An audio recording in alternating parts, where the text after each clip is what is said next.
Hi, my name's Jess, and I'm looking into sustainability. No matter what we do as humans on this earth, we have an impact. Whether small or large, all our buildings are a trade-off. There are many different solutions that all work towards different objectives in regards to the future of our planet. Just as the problems of living in a sustainable way stretch far and wide, so must our design responses. Our Earth is quickly running out of non-renewable resources, and human consumption needs exceed our available supply. Almost all of Australia's energy comes from non-renewable resources. Between 1996 and 2015, our population rose by 28%, and our waste generation rose by 170%. If all our homes were 8-star energy ratings instead of 5-star energy ratings, we would save 70% more energy.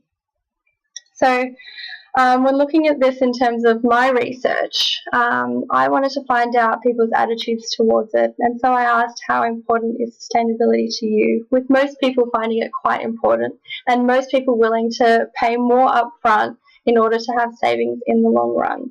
So this is a positive thing that I thought was sort of coming out of my research. I also wanted to find out people's knowledge. That was a key point in my literature that I found, is that people weren't knowledgeable, and my research showed that they were. A lot of people knew that the building industry had devastating effects on our planet, and that the design of the home can influence the future sustainability. Also wanted to look at what people were missing from their homes and what they thought was the most important part of their homes. So kitchen and living came up, and space came up twice as well, which I found quite interesting. People found that they needed more space. When looking at new homes, people thought that they were expensive, first and foremost. Overpriced is in there as well. But a lot of it is poor design, lacking personality, bland, white, stark. And I think that that's really indicative of where new housing is going these days. When I asked them about their ideal home, we have that common theme of space coming up again, which again I found quite interesting. And I don't think that space necessarily means that they needed more space, but I just think it's sort of a lack of good design, that they're not using the space that they have efficiently. I also wanted to find out about sort of materiality, natural materials, and sort of warm versus cool. 85% preferred the image on the left. I think that's sort of indicative of sort of trying to move away from that white sort of starkness that a lot of new homes have.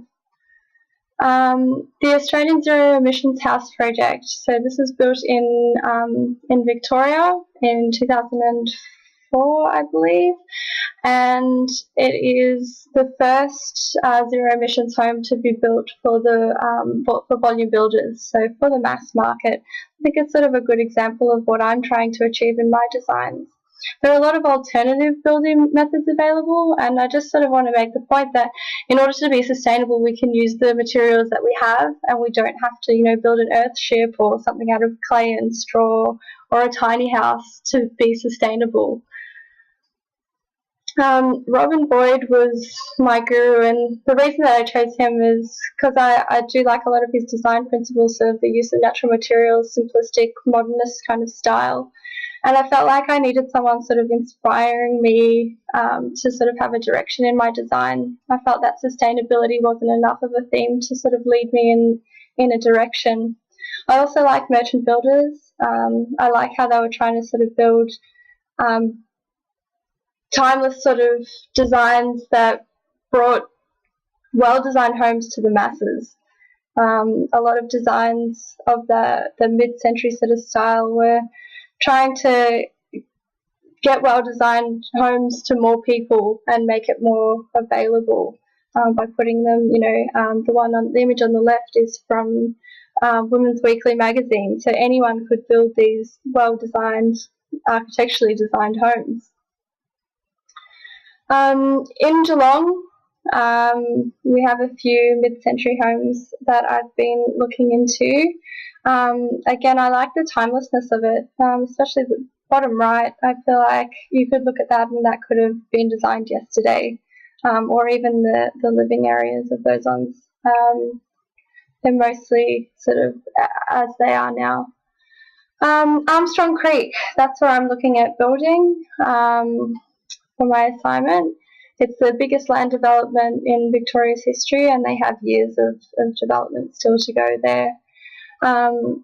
It's an interesting area because they are trying to make it sort of a bit more environmentally friendly and sort of walkable. When I did go out on site, I had a look at what's there at the moment. There's quite a lot of trees that will be chopped down, but if I were to build there, I'd like to sort of retain that as part of my design, sort of like the example that we saw from Merchant Builders. I did do the site analysis as well, which again can just apply to any of the sites that are there. The sun path and the taking advantage of the winds to cool down in the summertime. In terms of materials, I've started researching materials because I do want to do sort of a takeoff and get sort of a rough costing to see that my design is affordable. So I've looked at Cradle to Cradle, and I find that a lot of their stuff isn't really available in Australia. It's mostly sort of European stuff, but I think Geeka is a good way to go. These are my initial sketches and designs. Just looking into natural materials, maybe the use of concrete blocks, and started looking at an exploded plan, which kind of lends itself to maybe communal living or share housing, things like that. And so trying to use the exploded plan to try to get the most northerly aspect possible. So try to get north light into every single one of the rooms, and also have a sense of a connection with nature, which is another thing that Robin Boyd did. Just that feeling of sort of being outdoors, and he was a strong believer of that we should sort of know what temperature is outside and stuff. So this is the mostly finalised plan. I was thinking about going up a second level just to get another living area. The elevations, as you can see, all the northern elevations have all the big windows. On the south, we've got no windows. And the east, I've got the morning sun coming in on the east. And that's another thing, again, that Robin Boyd did.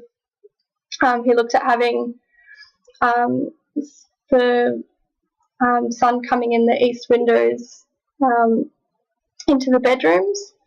So you can kind of wake up with the sun. So I did a sun study just to see where that light was coming in, and also calculated the eaves for the north side of the bedrooms to make sure there was no sun coming in the summer. This is another two with the sun analysis. So we have midday and the afternoon, and I also had investigated concrete bricks and possibly using them as a way to create a sense of interest in terms of the light that's coming through. Sort of an inexpensive way to do it.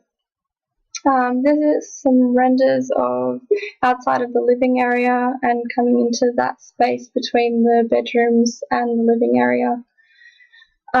So I just kind of want that natural kind of trees and bark, and trying to create that sense of connection. And then I thought about possibly bringing it on a bigger scale. What if there were lots of these little sort of buildings all popped around the place, and sort of opens up to that share housing thing again. You could link up to community centres, and everything can kind of have a sense of connectedness as well. Look Hill Park in South Australia is a really good example of a community, a green community that was built at an old school. The minimum requirement was that all the homes there were 7.5 star rating, and they brought down their energy by 64% of what was normal for that time. Arcanine is the visualization style that I like. They're a company that do it. There's some before and after photos before they've sort of added their touches to it. And I like the photorealistic style. I think it's going to appeal to the market that I'm trying to target. So I think sustainable design for our homes is an important step towards saving our environment for our future generations. So many of our resources go into building and heating our homes, and it's important that the majority of them are becoming more sustainable in terms of materials used and energy use. And overall, we need to lower our carbon footprint. Thank you.